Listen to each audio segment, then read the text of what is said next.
किशनपुर नाम के गांव में राजू नाम का एक गरीब किसान रहा करता था। उसकी एक बूढ़ी माँ थी। राजू बड़ी मुश्किल से अपना और अपनी माँ का गुजर बसर किया करता था। एक दिन राजू जंगल से कुछ लकड़ियां लेकर अपने घर जाता है। उसकी बूढ़ी माँ आंगन में चूल्हे पर रोटियां बना रही होती है। अरे माँ, बहुत जोरों की भूख लगी है, जल्दी रोटी दे दो। जंगल में लकड़ी भी अब तो नाम की ही रह गई है। मुझे तो आगे की चिंता हो रही है।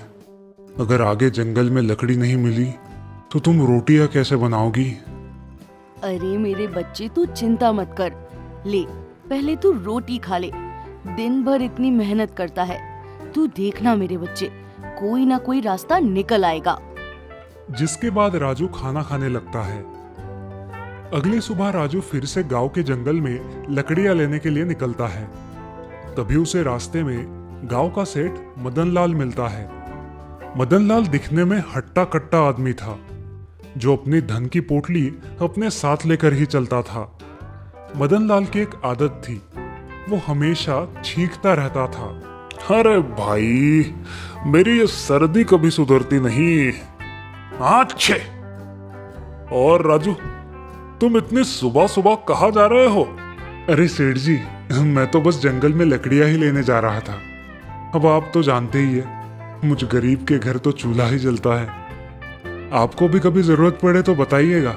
हाँ हाँ राजू, अच्छे। यदि तुम जंगल जा रहे हो तो कृपया मेरे लिए भी कुछ लकड़ियां लेकर आओ। अब सर्दियां भी तो बढ़ गई है और लकड़ी आग जलाने में मददगार होगी। अच्छे। शायद मेरी सर्दी भी ठीक हो जाए। हाँ हाँ सेठ जी, मैं लकड़ी आपके घर ले आऊंगा, आप बिल्कुल चिंता मत कीजिए। राजू जंगल में जाकर लकड़ी तोड़ने लगता है और कुछ लकड़ियां लेकर सेठ मदन लाल के घर पहुंच जाता है। सेठ राजू को देखते ही बोलता है, अरे आओ आओ राजू, अच्छे। आखिर ले ही आए तुम लकड़ियां? जी सेठ जी, ले आया। लीजिए, इतनी लकड़ियां इस सर्दी में जलाने के लिए काफी है। अरे अच्छे। अरे तुमने बहुत अच्छा काम किया है राजू, और मैं तुमसे सचमुच बहुत खुश हूँ। वाह वाह वाह वाह वाह। अच्छे। सेठ जी, आप मेरे घर के हालात तो जानते ही है। अब तो मेरे घर में अन्न का एक दाना भी नहीं बचा है। मुझे अपनी चिंता नहीं है, लेकिन मैं नहीं चाहता कि मेरी बूढ़ी माँ भूखी रहे। आप मुझे कुछ पैसे उधार दे दीजिए, ताकि मैं थोड़ा खाने का सामान ला सकूं। मैं आपके पैसे जल्द ही लौटा दूंगा। अच्छी। हाँ। अरे राजू, मैं जानता हूँ तुम एक ईमानदार आदमी हो, लेकिन भाई तुम्हारी माली हालत भी अब किसी से छुपी है भला। पैसे तो मैं तुम्हें दे दूंगा, लेकिन भैया ब्याज सहित वापस भी लूंगा। हाँ अच्छे। ठीक है सेठ जी, जैसी आपकी इच्छा। मुझे सच में इस समय कुछ पैसों की आवश्यकता है, इसलिए यदि आप मुझे कुछ पैसे दे सके तो बहुत अच्छा होगा। सेठ राजू को कुछ पैसे देता है और राजू पैसे लेकर अपने घर चला जाता है। अरे क्या हुआ बेटा, तुम कहाँ चले गए थे? मैं बहुत समय से तुम्हारा इंतजार कर रही थी। राजू अपनी माँ को सारी बात बताता है। अब तुम ही बताओ माँ, मैं क्या करता? घर में तो कुछ भी खाने के लिए नहीं था, इसीलिए मैंने सेठ मदन लाल से कुछ पैसे उधार लिए। इन पैसों से मैं तुम्हारे लिए कुछ खाने के लिए ले आऊंगा। अरे बेटा, अगर तुम्हारे पिता अभी भी हमारे साथ होते तो हमें इन कठिन समय से नहीं गुजरना पड़ता था। तेरे पिताजी हमारे गांव में स्वादिष्ट समोसे बनाकर बेचते थे। पूरे गांव में उन जैसे समोसे कोई नहीं बना सकता था। उनके बनाए समोसे इतने स्वादिष्ट होते थे कि सभी गांव वाले उंगलियां चाटते रह जाते थे। क्या सच में माँ, पिताजी इतने स्वादिष्ट समोसे बनाया करते थे? बेटा, तू एक काम क्यों नहीं करता? सेठ मदन लाल ने जो पैसे तुझे दिए हैं, तू इन्हीं से समोसे का सामान ले आ और समोसे बनाकर बेचने का काम शुरू कर दे। ऐसे तेरे पास कुछ पैसे भी आ जाएंगे, जिसके बाद तू सेठ मदन लाल के पैसे भी लौटा देना। हाँ माँ, ये तो तुमने बिल्कुल सही कहा। मैं वही करूंगा जो तुमने कहा है। तुम देखना माँ, मैं बहुत मेहनत और लगन से स्वादिष्ट समोसे बनाऊंगा। और फिर अपने पिता की तरह मैं भी इस गांव में मशहूर हो जाऊंगा। राजू की माँ सिर हिलाकर राजू की बात से सहमत हो जाती है। फिर राजू सेठ मदनलाल के दिए गए पैसे से समोसे बनाने का सामान लाता है और समोसे बनाने में लग जाता है। उसकी बूढ़ी माँ भी उसका समोसे बनाने में हाथ बटाती है। देखते ही देखते थोड़ी देर बाद सारे समोसे बन के तैयार हो जाते हैं। अरे देखो माँ, कितने समोसे बन गए। अच्छा, अब मैं इन्हें लेकर गांव के बाजार में बेचने जाता हूँ। राजू अपने स्वादिष्ट समोसे बेचने के लिए गांव के बाजार में जाता है। वो बाजार के बीचों बीच खड़ा रह के लोगों का ध्यान आकर्षित करने के लिए जोर जोर से आवाज करने लगता है, गर्मा गर्म समोसे ले लो। अरे भाई, मेरे ठेले के सामने कौन इतने जोर से चिल्ला रहा है? अच्छा, ये तो राजू है। इसकी इतनी हिम्मत, मेरे ही समोसे के ठेले के सामने अपने बेस्वाद समोसे लेकर आ गया। ये तूने अच्छा नहीं किया राजू। मैं तुझे यहां अपने सामने टिकने नहीं दूंगा, बता देता हूं। हाँ, मेरे प्यारे गांव वालों, गर्मा गर्म समोसे खाओगे तो इधर आओ राजू के पास। अरे आओ आओ। गांव के दो आदमी राजू के पास आते हैं। तुझे आते भी है समोसे बनाने? तू जाकर जंगल में लकड़ियां ही चुन। ये समोसे बनाना तेरे बस की बात नहीं है भाई। अरे ठीक है ठीक है। अरे भाई, अब इस राजू के समोसे खाकर तो देखो जरा, आखिर कैसे बनाए हैं भैया। अरे लाओ भाई, खिलाओ तो सही अपने स्वादिष्ट नए समोसे। अरे हाँ हाँ भाइयों, मैं तुम्हें अभी खिलाता हूँ। तनिक खा के बताइए कैसे लगे राजू के समोसे। राजू उन दोनों को अपने बनाए समोसे देता है और वो दोनों समोसे खाने लगते हैं।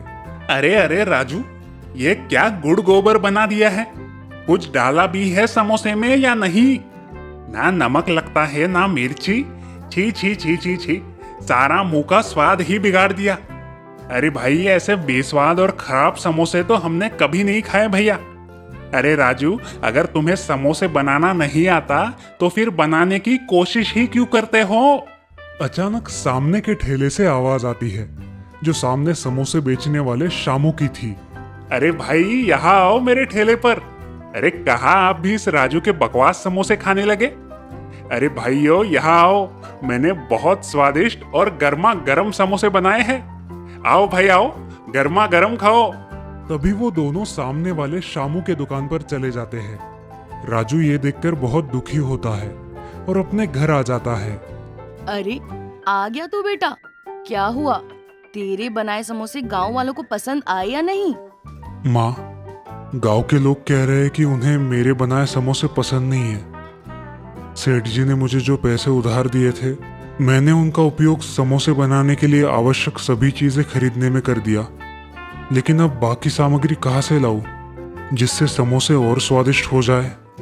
अरे तू चिंता मत कर मेरे बच्चे, तेरी ईमानदारी और मेहनत को देखते हुए भगवान तुझे जरूर कोई अच्छा रास्ता दिखाएंगे।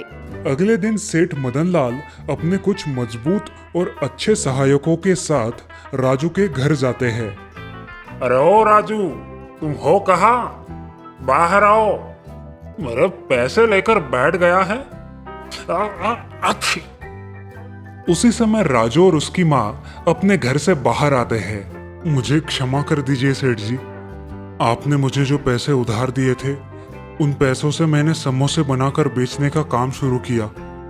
लेकिन दुर्भाग्यवश मेरे बनाए समोसे कोई खरीदना नहीं चाहता। सेठ जी, जैसे ही मेरे पास कुछ पैसे आ जाएंगे, मैं आपके सारे पैसे आपको वापस कर दूंगा। अच्छी देख राजू, वो सब मैं नहीं जानता। तेरे बनाए समोसों का क्या भरोसा? लोग तेरे बनाए हुए समोसे खरीदना चाहेंगे नहीं चाहेंगे। मेरी एक बात कान खोल कर सुन लेना, मुझे मेरे पैसे ब्याज के साथ चाहिए, वरना मुझसे बुरा कोई नहीं होगा। हाँ, अच्छा। और अगर तुम्हारे पास पैसे नहीं है तो अपना घर गिरवी रख देना मेरे पास, और जब तुम्हारे पास पैसे आ जाएंगे तो मेरे पैसे लौटाकर छुड़वा लेना। अच्छा। अरे नहीं नहीं सेठ जी, कृपया ऐसा मत कीजिए। मुझ गरीब के पास यही तो एक सहारा है। मैं अपनी बूढ़ी माँ को लेकर कहाँ जाऊंगा? मैं आपसे अनुरोध करता हूँ कि कृपया ऐसा ना करें। सेठ राजू की कोई बात नहीं सुनता। वो अपने साथ लाए नौकरों से कहता है कि वे राजू का सारा सामान ले ले और उसे बाहर आंगन में फेंक दे।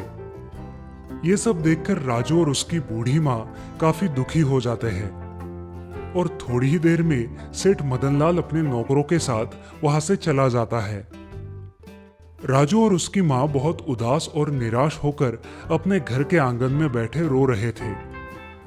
कुछ देर बाद राजू अपने बनाए हुए समोसे लेकर वापस बाजार चला जाता है। बाजार के एक कोने में खड़ा होकर इस बात का इंतजार करने लगता है कि कोई आएगा और उसके बनाए समोसे खरीदेगा। ठीक उसी समय एक बूढ़ा आदमी राजू के सामने वाले शामू के ठेले पर जाता है। बेटे, मैंने काफी समय से खाना नहीं खाया है क्योंकि मैं काफी समय से यात्रा कर रहा हूँ। यदि तुम मुझे खाने के लिए कुछ दे दोगे तो भगवान तुम्हें आशीर्वाद देंगे मेरे बच्चे। अरे ओ बुढ़े, क्यों खामखा मेरा टाइम बर्बाद कर रहा है? तेरे को दिखाई नहीं देता यहाँ लोगों की कितनी भीड़ लगी हुई है? चल निकल यहाँ से, बाद में आ। पता नहीं कहाँ से आ जाते हैं। शामू की बात सुनकर बूढ़ा आदमी बहुत दुखी हो जाता है और वहां से राजू के ठेले पर आता है। बेटा, क्या तुम मुझे कुछ खाना दे सकते हो? मैं सचमुच भूखा हूँ और मेरे पास पैसे नहीं है। कुछ खाने को दे सकते हो तो दे दो बेटा। अरे हाँ हाँ बाबा जी, मुझे आपसे कोई पैसे नहीं चाहिए। रुकिए, मैं आपको अपने बनाए समोसे देता हूँ। कुछ लोग इन्हें पसंद नहीं करते और कहते हैं कि ये स्वादिष्ट नहीं है, इसलिए आप ही इन्हें खाकर अपनी भूख मिटा लीजिए। जिसके बाद राजू उस बूढ़े आदमी को समोसे देता है। बूढ़ा आदमी समोसे खाने के बाद, अरे वाह वाह बेटा, तुम्हारा बहुत बहुत धन्यवाद। समोसा खाकर मुझे बहुत खुशी और संतुष्टि महसूस हुई। वाह वाह, तुमने जो समोसे बनाए हैं वो वाकई बहुत स्वादिष्ट है बेटा। क्या सच में मैंने समोसे इतने स्वादिष्ट बनाए थे बाबा? अरे हाँ हाँ बेटा, यदि तुम्हें मुझ पर विश्वास नहीं है तो इन्हें खुद ही चखकर देख लो। तभी राजू अपना समोसा लेता है और खाता है। अपना समोसा खाने के बाद, अरे हाँ बाबा जी, इनका स्वाद तो सचमुच बहुत अच्छा है। लेकिन बाबा जी, मैंने इनमें तो ऐसा कुछ भी नहीं मिलाया था जिनसे ये समोसे इतने स्वादिष्ट हो जाए। ये चमत्कार कैसे हुआ बाबा जी? बेटा, जो कुछ भी अच्छा हुआ है वो इसलिए हुआ है क्योंकि तुम ईमानदार हो और हमेशा सच्चाई की राह पर चलते हो। मेरे जैसे भूखे इंसान को तुमने बिना किसी स्वार्थ के समोसे खिलाए। मैं काफी तृप्त और संतुष्ट हुआ। अरे बच्चे, मुझे समोसे बहुत पसंद है, इसीलिए मैं चाहता हूँ कि तुम हमारे गांव में जो भी बनाओगे उसका स्वाद बेहद स्वादिष्ट और मजेदार हो। इसीलिए मैं तुम्हें एक विशेष चाट मसाला दूंगा जिसमें समोसे के स्वाद को और भी बेहतर बनाने की जादुई शक्तियां होंगी। तुम जब समोसे पकाओगे तभी उन्हें और भी स्वादिष्ट बनाने के लिए ऊपर से ये स्वादिष्ट चाट मसाला छिड़क देना, जिसके बाद गांव के सभी लोग तुम्हारे बनाए हुए समोसे खाने के लिए बहुत उत्साहित हो जाएंगे। तुम्हारे ठेले पर लोगों की भीड़ लग जाएगी। लेकिन याद रखना मेरे बच्चे, अगर ये चाट मसाला किसी लालची व्यक्ति के हाथ लग जाए तो इसका अलग असर होगा। ये उन्हें खुशी देने के बजाय उनके लिए समस्या पैदा करेगा। इसके बाद वह बूढ़ा व्यक्ति चला जाता है। बहुत बहुत धन्यवाद बाबा, आपने अभी जो बात कही वो मुझे हमेशा याद रहेगी। राजू अपने घर वापस आकर अपनी माँ को सारी बात बताता है। वे दोनों आंगन में चूल्हे के पास जाते हैं और फिर से मिलकर समोसे बनाते हैं। राजू फिर से वो समोसे लेकर गांव के बाजार में आता है और बूढ़े बाबा का दिया हुआ चाट मसाला समोसे में मिलाता है। राजू जैसे ही समोसे में चाट मसाला डालता है, समोसे से स्वादिष्ट महक आने लगती है। गांव के कुछ लोग उस महक से राजू के पास आते हैं। अरे भाई, जरा अपने बनाए समोसे तो खिलाओ। खुशबू सचमुच बहुत अच्छी आ रही है। चलो चलो, खिलाओ खिलाओ, हमसे तो रुका नहीं जा रहा भाई। चलो जल्दी से समोसे खिला दो। हाँ।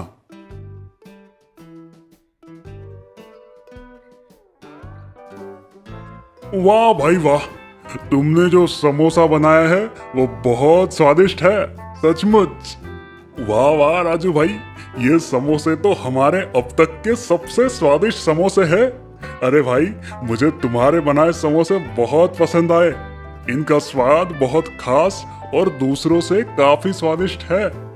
अरे राजू भाई, जरा 10 समोसे मेरे घर वालों के लिए पार्सल भी कर देना। तुमने जो समोसा बनाया है वो सचमुच स्वादिष्ट और खाने में मजेदार है भाई। आज तुम्हारे बनाए स्वादिष्ट समोसे खाकर मुझे बहुत मजा आया। आज तक मैंने इससे पहले कभी इतने स्वादिष्ट समोसे नहीं खाए थे। थोड़ी ही देर में राजू के बनाए समोसे की महक पूरे बाजार में फैल जाती है और उसकी दुकान पर बहुत सारे लोग इकट्ठा हो जाते हैं। देखते ही देखते राजू के सारे समोसे खत्म हो जाते हैं। अब हर रोज ऐसे ही राजू समोसे बनाता और ऊपर से बाबा का दिया विशेष मसाला डाल देता, जिसके बाद राजू के समोसे पूरे गांव में सभी लोग चाव से खाते। देखते ही देखते राजू ने अपनी खुद की बड़ी दुकान भी खरीद ली। ऐसे ही एक दिन शाम को राजू सेठ मदन लाल के घर जाता है। सेठ जी, ये वो पैसे हैं जो मैंने आपसे उधार लिए थे। अब समय आ गया है कि आप मुझे मेरा घर वापस लौटा दे। अच्छे, अरे राजू, क्या बात है भाई?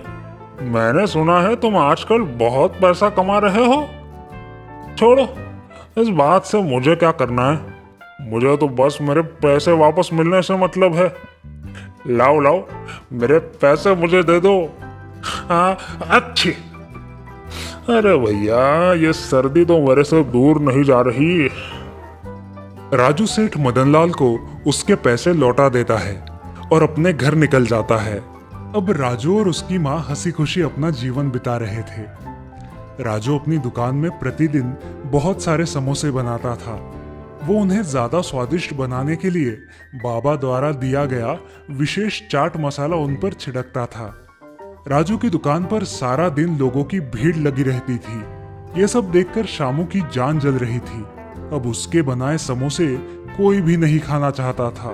कोई भी उसके ठेले पर नहीं जा रहा था। सब लोग राजू की ही दुकान पर समोसे खाने जाते थे। ऐसे ही एक दिन, अब तो कोई मेरे बनाए समोसे नहीं खाना चाहता। सब लोग इस राजू के ही पास जा रहे हैं। नहीं नहीं, बस बहुत हुआ। इस राजू को तो सबक सिखाना ही होगा। आखिर ये अपने समोसों में ऐसा मिलाता क्या है जिससे इसकी बिक्री इतनी बढ़ गई है? इसका राज तो मुझे पता लगाना ही होगा। अगले दिन सुबह जब राजू अपनी दुकान में समोसे बनाकर उन पर बाबा ने दिया हुआ चाट मसाला छिड़क रहा था, तो शामू ने ये छुपकर देख लिया। अच्छा, तो ये राज है इस राजू के इतने स्वादिष्ट समोसों का। अब मैं भी देखता हूँ तेरे बनाए हुए समोसे कौन खाएगा। तुझे तो मैं अच्छा सबक सिखाऊंगा राजू। रात में जब अंधेरा होता है तभी शामू राजू की दुकान में चुपके से घुस जाता है और बाबा द्वारा दिया गया जादुई चाट मसाला चुरा लेता है। अगली सुबह जब राजू अपनी दुकान पर आता है तब उसे अपनी जादुई चाट मसाले की शीशी कहीं दिखाई नहीं देती। अरे, न जाने मेरी जादुई चाट मसाले की शीशी कहाँ गायब हो गई। मुझे मिल क्यों नहीं रही? अरे, आज तो मेरी अच्छी खासी कमाई होने वाली है।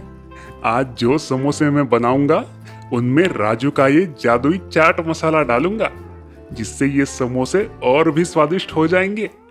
मैं भी देखता हूँ कौन जाता है इस राजू की दुकान पर। तभी गांव के 2 लोग शामू के ठेले पर आते हैं। और भाई शामू, अरे आज सामने के राजू की दुकान पर अभी तक समोसे नहीं बने हैं और हमें बहुत भूख लगी है। इसलिए हमने सोचा कि क्यों ना आज तुम्हारे बनाए समोसे खाए जाए। अरे हाँ हाँ भाई, आज मैं तुम्हें ऐसे स्वादिष्ट समोसे खिलाऊंगा जिनका स्वाद इतना अच्छा होगा कि तुम जिंदगी भर याद रखोगे। हाँ। अब शामू अपने बनाए समोसे में वही चाट मसाला मिलाता है। अरे वाह शामू, आज से तेरी कमाई ही कमाई होगी। हाँ, इस चाट मसाले की वजह से आज से सारे लोग तेरे ही पास आएंगे, समोसा खाएंगे, फिर मेरे पास पैसा ही पैसा होगा। ये सोचकर तो भाई मुझे बड़ी खुशी हो रही है। जिंदगी ढेर सारी मौज मस्ती से भर जाएगी। शामू जैसे ही गांव वालों को समोसे देने लगता है, उसके सारे समोसे जलकर काले पड़ जाते हैं और फिर उनमें से बेहद गंदी दुर्गंध आने लगती है। अरे छी छी छी शामू, ऐसे कैसे समोसे बना दिए भाई? एकदम काले और सच में जले हुए दिख रहे हैं। कितनी बदबू भी आ रही है इनसे। तुम भी सूंघ लो। ये तुमने अच्छा नहीं किया हमारे साथ, इसलिए अब हम तुम्हारी दुकान पर फिर से समोसा खाने कभी नहीं आएंगे। अरे भाई, मुझे खुद समझ नहीं आ रहा कि आखिर ये सब हो क्या रहा है। मुझे कुछ नहीं समझ आ रहा भाई। अचानक शामू का ठेला जलने लगता है और थोड़ी ही देर में आग उसके ठेले को पूरी तरह से जलाकर राख में बदल देती है। अरे अरे अरे, ये क्या हो गया? मेरा तो सारा ठेला ही जलकर राख हो गया। ये सब उस जादुई चाट मसाले ने ही किया है। हे भगवान, मैंने ये क्या कर दिया? मैंने राजू की दुकान से वो जादुई चाट मसाले की शीशी चुराकर बहुत बड़ी गलती की है। ये जो कुछ भी हुआ है, इसमें मेरी ही गलती है। मैंने लालच में आकर अपने ही पैरों पर कुल्हाड़ी मार ली। राजू शामू की ये सब बातें वही खड़ा सुन रहा होता है। अच्छा, तो वो जादुई चाट मसाले की शीशी इस शामू ने चुराई थी। लेकिन ये शामू ये जानता नहीं था, जब भी कोई उस जादुई चाट मसाले का उपयोग अपनी लालच के लिए करेगा, तो वो जादुई चाट मसाला अपना उल्टा असर दिखाएगा और उस इंसान को अच्छा सबक मिलेगा। यदि शामू लालची ना होता तो ऐसा कुछ ना होता।